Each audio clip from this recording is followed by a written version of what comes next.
bandiraɓe amtuɓe yebde a yaw habrirde Pindi TV caggal yettude keno gonɗo jonɗo en juuli rasulu sallallahu alayhi wa sallam bajja abdoullahi kami aminata kodda annabaɓe ganda moƴƴo jettaɗo ka tukange gandade mawɗo jikku ɓurnaɗo windere ka rasulu sallallahu alayhi wa sallam noon calminirɗen khalifaɓe diine e khalifaɓe aado kono kadi en calmini ɓen ɓe ganduɗa ko ardiɓe ene galle he tuggude baba abou habsatu coumba hamme ha yetti dawudu gueddade maymouna tafsir dawudu mayret samba gaysiri tanum ardo gerlel ko noon ha yetti tata leyla diaj waɗoɓe feere ha jeeɗen ndey fatouma sali madame sall comban kamɓe kala en calmini tongode men capanɗe jeenayyi e jeenayyi arti taw koye mbaadi kuɓtudinde eɗen bismi koɗo inne ande kono joni joni o eɗen gandi eɗen gonde bani men debbo tigui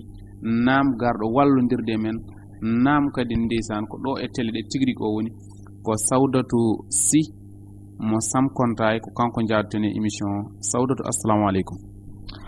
assalamu aleykum bandiraɓe musidɓe tedduɓe yeɓoɓe heɗotoɓe émission men holmo woni an ɗo to Pin TV on calminama goto fof inde mum yettode mum eyi en calmini kadi jinnaɓe meɗen wonɓe sababu jonde men ɗo hande eti kadi oɗo hande ganduɗa kanko woni invité meɗen ɗo e émission holmo woni an kadi en bismimomo salminiɓe nendumi ɗo plateau ɓe merci. ɗum noon seydi jarama koɗo men ko Alhuseyni Malik Eliman an mo jumdonde masinotoro juma towi jimta e sengueje ɓiɓɓe seyku tanum waliyaɓe assalamu aleykum. wa aleykum salam wa taala wa barakatuh mi salmini bandiraɓe ɓe fof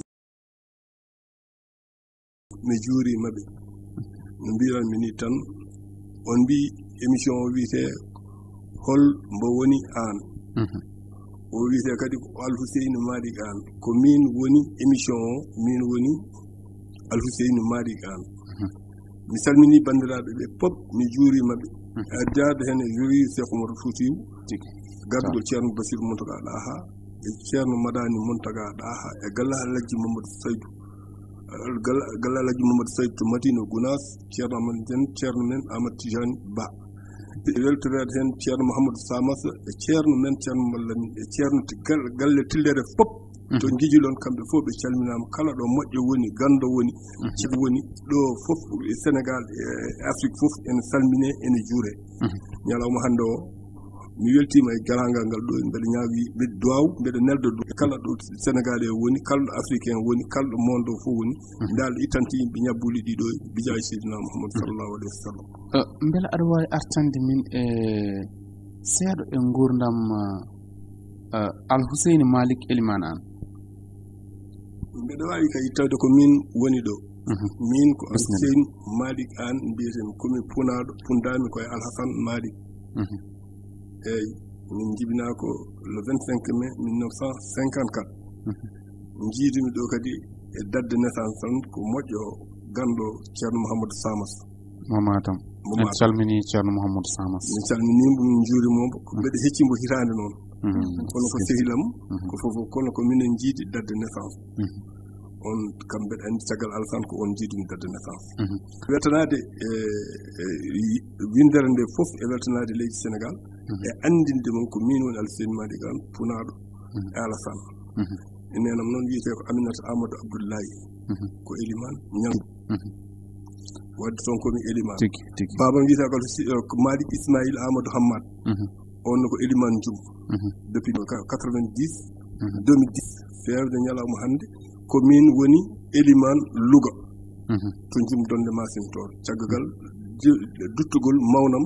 tay sako ko min lomtiɗo Eliman o ko lefol walla ko ɗum lefol minen amen gardo lefol laamu amen gardo juma amen gardo lefol laamu amen gardo juma amen ndendindi gueɗe ɗiɗɗe fof ɗum koto jumto to ñangoto Eliman Amadou Abdoullahi kañum ko Eliman kamɓe kadi kamɓe gardoto to ñangoto on woni nena kosa mam e ƴiƴe mam fof ko Eliman ɗum noon ko ɗum woni min jibinami ko 1954 le 25 mai 1954 mi heeɓi nadde alqouran e ceerno goto ne wiye Alpha Ali Diara ñande hen nde natanmi nde ko alarba o en hawruno yayam goto ne sanki en wiye mbayi Alhaji Mamadou Moussa mo Daara Halayɓe ene ari jaade wonno ko sehil mum moftunoɗo nenamo oɗo ndewari nde o cippi ko Alpha Ali Diara nde ɗo yindene noon ceerno nan ceerno Alpha Ali Diara ne jungam ha haljiti nden ko mbuuɗu waɗete mbuuɗu gawri waɗete winde enani sa winda ha haljiti sa junguma windeɗa ceerno Alpha Ali Diara windi ha haljiti mettimi ñirɓinimi oyi ko woni mbimi welani oyi to windanma Alhaji Mamadou Moussa mo Daara windinimi e jungam mettimi oyi mala ne weeli mbimamo ne weeli oyi foti tan ko welde jangmi makko duuɓi ɗiɗi o hawre ladial nde hawre ladial taw ko amen gone guusti neɗɗo goto ene wiye Saydou Poulel ari wullade babam ko Alpha Ali Diara ko resno ko gorgolam biyeteɗo Maro Isma Maro Isma noon so haalama kañum jibini debbo cankiɗo ko ɓooyani ko Yummo Tijani an on ɗon Maro Isma kanko jibini Kummaro nani on noon Allah waɗi kanko moftuno gorgolam oɗon jiɗɗo e babam yumma e babam ari wullede wistimi carngol taw koye gurtu min gonno mbeɗa hiwa o wimi ande wiyama ceerno ma sanki mbimam ceerno maya Alpha Ali Diara jogui sifa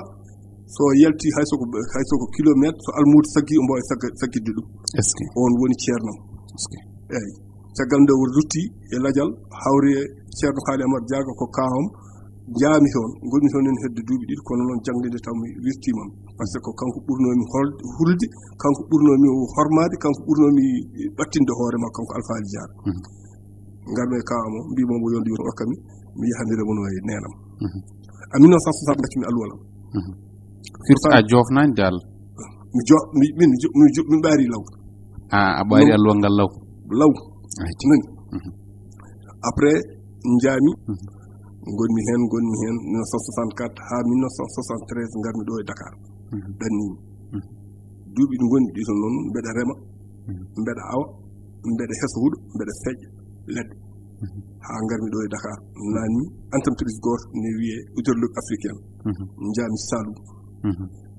jaami Saloum ko guesa Serigne Abdou wonno toon ne waɗe pi forage gonmi gardien ha waɗi saaha goto ɓe dañi malade lomtimi malaɗo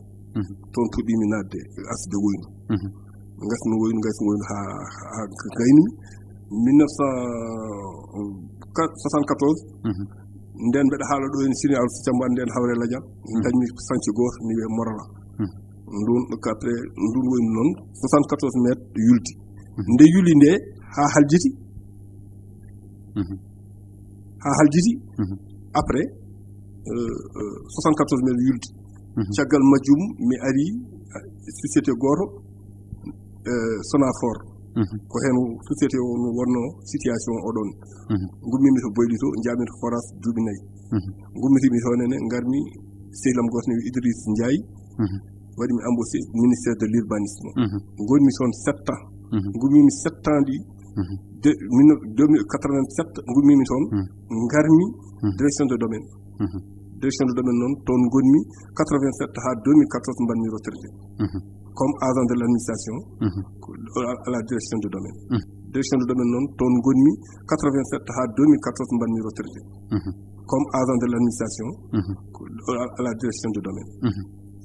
firti so tawi en paami to ko banggue Qur'an jannguɗa ɗo banggue tubakiri kam a janngani ɗum jangge to français mi ari 80 mbaɗmi cours soir 3 ans 4 ans après mbaɗmi candidature libre dañi COP eyyi ko cours soir mbaɗmi ɗo e Dakar tigi ɗum noon yeeɓoɓe Ayaw Habrirde Pindi TV kono kadi ko yeeɓoɓe émission holmo woni an en paami Alhuseyni Malik Elimane an lefol almamagal ngal walla elmami ina wawno tan wonde yewtere nde tan tawa ko heeride joni e garten ke holko nannuma e politique dawrugol holko nannuma hen bon ɗanmi politique ko 1970 MJPS no wonno nden min gonno ko programme uji sukaɓe min mbaɗa lamba ene wayi ni komi cippirtinoɗo tawi mbiyami Hamidou Kanil minen nen ɓen mbiya Sa Diallo ɓen mbiya nden ko ɗum kewno mais min seddam nde wiyatam ko Hamidou Kanil komi cippirtinoɗo Allah waɗi noon ndem politique o yulaani ɓe ngaddi ɓe mbaɗi amen convoqué préfecture sous préfecture nden ko sous préfecture malla arrondissement ɓe noddi amen ɓe mbi amen mbaɗa lambaji min ngala e laamu ngu min gondani e laamu ngu il faut min taƴa carte min taƴi carte MJPS gila 1970 komi gonɗo e MJPS parti socialiste kadi ko hen gonmi 1970 ha 2000 ko hen gonmi en 96 min woni no conseil municipal de ville Ndioum après nde alternance ari nde mais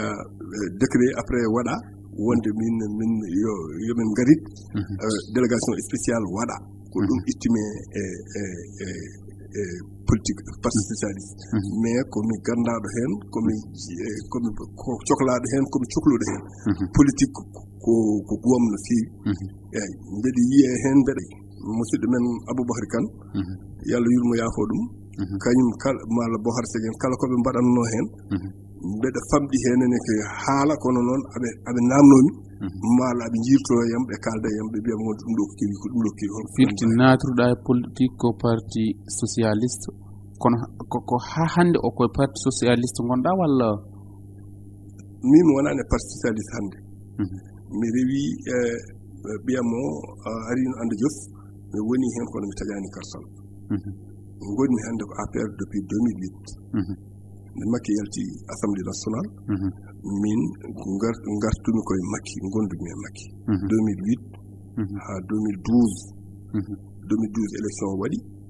premier tour deuxième tour min gari min mbaɗi ɗo ene campagne minen Mamoudou Sall en e Ousmane Kane bon Dendori minen fof min gari min mbaɗi remobilisé à Dakar par ce que nden amen gandu noon la situation change Fouta kam jaɓi wotande Macky mal jaafoɗon konngol ngol haalpulaani fof jaɓi wotande Macky par rapport avec konngol président Abdoulaye Wade haalno wonde so tawi heɓi laamu ngu hay trawo goto wonta darade Fouta ɗum noon noon Fuutankoɓe mettini nen haa ɓe mbaɗi guide minen min garti ko ɗo e Dakar min mbaɗi ena wayno dépense am après deuxième tour woni 72 millions législatif nde ari nde kadi mi waɗi hen 54 millions ɗum fof ko yinnode Macky yo won yinnode kadi siki appareil état o no changir ni mala enen halpulaar men dañi hen gueɗal 54 millions mbaɗɗa hen 72 millions mbaɗmi 72 millions mbaɗɗa hen deuxième tour o eyyi mbaɗanɗa Macky nde Macky laami hol poste mo tottuma o tottani mi hayda hay poste a namnimomo poste ala mi namnaki mo te yimɓe ne ceedino kadi golle golluɗa yimɓe ne ceedi en golle no golli par ce que législatif o municipal ko en présidentiel deuxième tour o ko minen fof ceŋude amen gonduno e hewɓe nani kono noon alhamdulillahi rabbil alamin wonko Allah lubnolomi wonko jarannomi omo jarannomi nani fof nden ko jarandemi nde noon ɗo takmi wadde hen haalis o kono kadi ɓiɗɗe wona ɗaminunode hen no poste kadi ko yiddam min mbeɗa toujours e nder ko jinmi ko après mbeɗa yaha hen eyyi to banggue jumto ina waɗi ɓe jadanaɗa toon walla jum mbeɗa yadanno e bon après Macky mbeɗa yadanno e Mountaga Sall en mbeɗa yadanno e Nawel Thiam en mbeɗa yadanno e Maham Diallo en e ɓiɗɗo o noon ko Cheikh Oumar kañum ari ko deuxième tour eyyi nde wari deuxième tour après min tawtodiri te min kam après depuis 2008 ko hen gonnomi eyyi beela hande aɗa yiiɗi wonde maire e holko addanma yidde wonde maire beela ko golle maire o yonanima so tawi aɗa yiiɗi wonde maire e holko addanma yidde wonde maire oy mbeɗa yiiɗi wonde maire hande mbeɗa yiiɗi wonde ni député maire de Ndioum sabi législatif o ko arata wayata ɗum noon ko jinmi ko wonde député maire e Ndioum pourquoi jiɗmi député maire parce que 1990 maire Ndioum waɗa en 1994-92 min mbaɗino initié plan directeur de l'urbanisme 1992 Ndioum waɗama immatriculé au nom de l'état titre foncier 5 kilomètres maayo jeeri 5 kilomètres gamaji Wuro Mamoudou Nebbu donc waɗanama ɗum plan directeur o waɗɓe ɓeɗo fof passade aɓe jaakori ɓe ngoni ɗon woni Bocar Seck woni Abibou Dat woni Kane Diallo woni Cheikh Oumar Gondo ɗo kamɓe pop ɓe ngari kono mone ɓe fof ƴewata ko photo mum ɓe ƴeewani ko foti ko nafde wuro ngo hande e janngo nani nafoore wuro ngo hande e janngo ko urbanisation e lotissement ji ɗi mbaɗe plan directeur o daro neɗɗo anda ina wawi ɗo hodde haa Burfal Wut nani ko titre foncier mum ko kayit galle mum mbeɗa yiɗi wadde plan directeur o mbeɗa yiɗi wadde restitué quartier Ñanga e Jolofeen e Jumwalo pop tali beddaji dañe hen courant dañe hen dañoɗo yimɓe ɓe ndewi ɓe daña kadi kayitaji galle so ala kayit ko yooɗi fof ko galle baaba ananidi ala valeur mbeɗa yiɗi jumanaɓe ɓe nani mbeɗa yiɗi wadde kadi zone industriel mécanicien ji ɗi e menuisier ji ɗi eɓe ganduɗa ɓe wonde ko fitram golle en anani menuisier ji métallique ɗi e menuisier ji bois ji ɗi kamɓe fof ɓe daña zone industriel taw moni fof dañata ko kayit mum sa dañi kayit ma saɗa yaha sa sohli ñamlade aɗa wawi yahde banque ñamloyɗa tawi koye susulo ma sa dañi jooɓa ɗum ɗo noon mbeɗa yiɗi ɗum mbeɗa yiɗi wonde maire par ce que 3 ans neni guesa jum ko 1000 hectares waɗa Abdou Diouf fewnuno ɗum 1000 hectares ça fait 3 ans guesa ba remaka yimɓeɓe hande o ma ɓe ndema ɓe gayna ɓe gawa nde ɓe gona oto ma laaran neɗɗo avion ala ɗo jurto non tigi mbeɗa yiɗi somi woni maire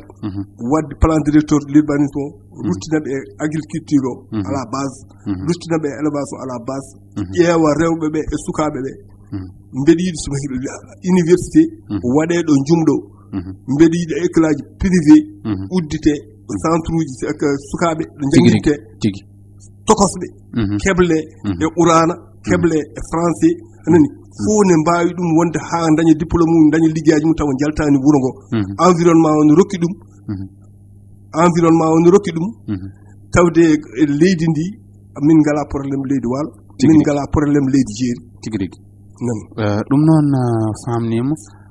Sawdata Sy aɗa jogui namde fewde Alhuseyni Malick Elimane Anne eyi ko yidde tan gattana kam seeɗa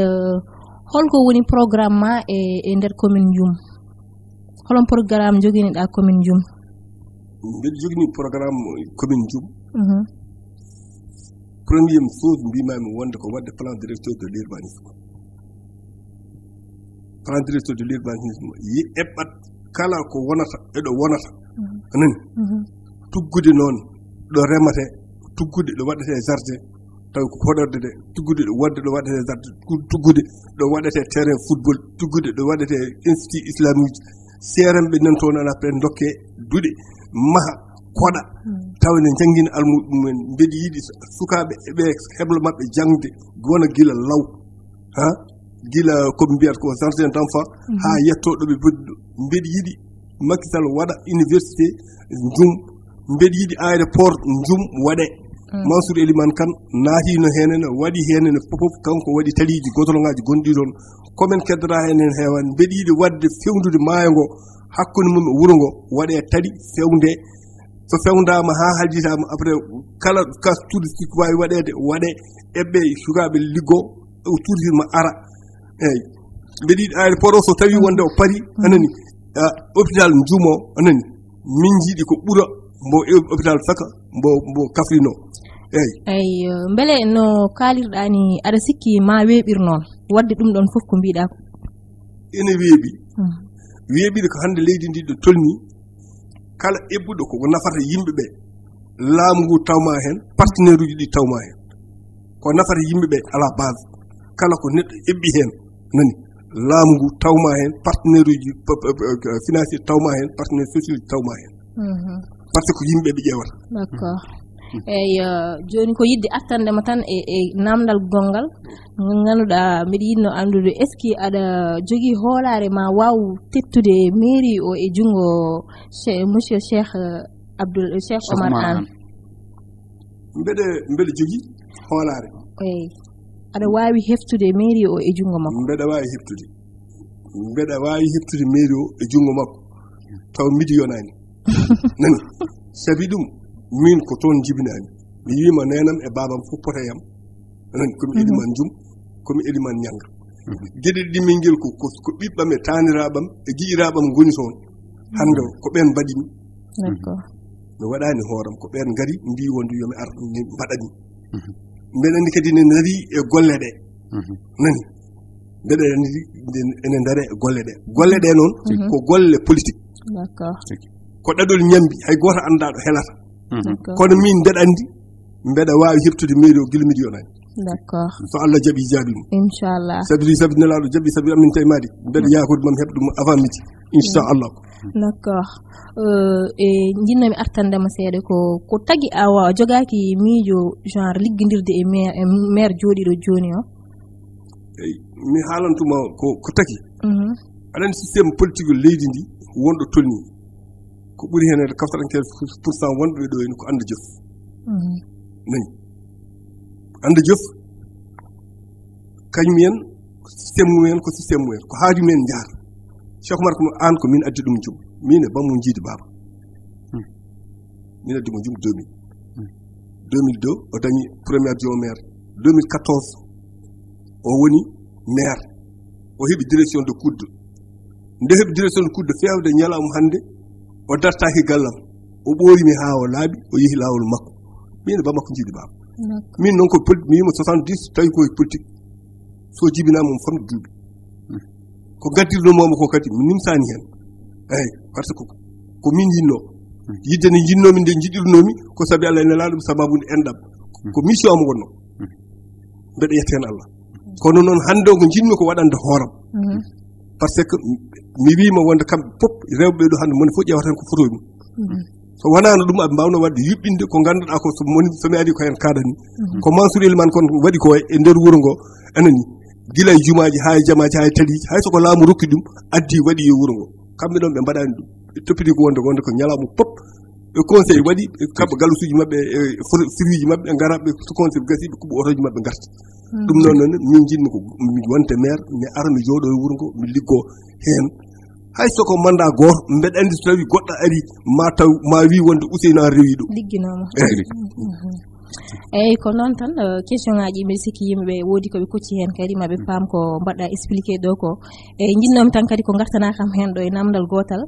wonde en jii élection no wayi fuɗɗima wulde haareji nana hen wuli dal guila vote ji ɗi puɗɗaki jinnomi noon ko kalna kam hen miijo ma no jiiruɗa ɗum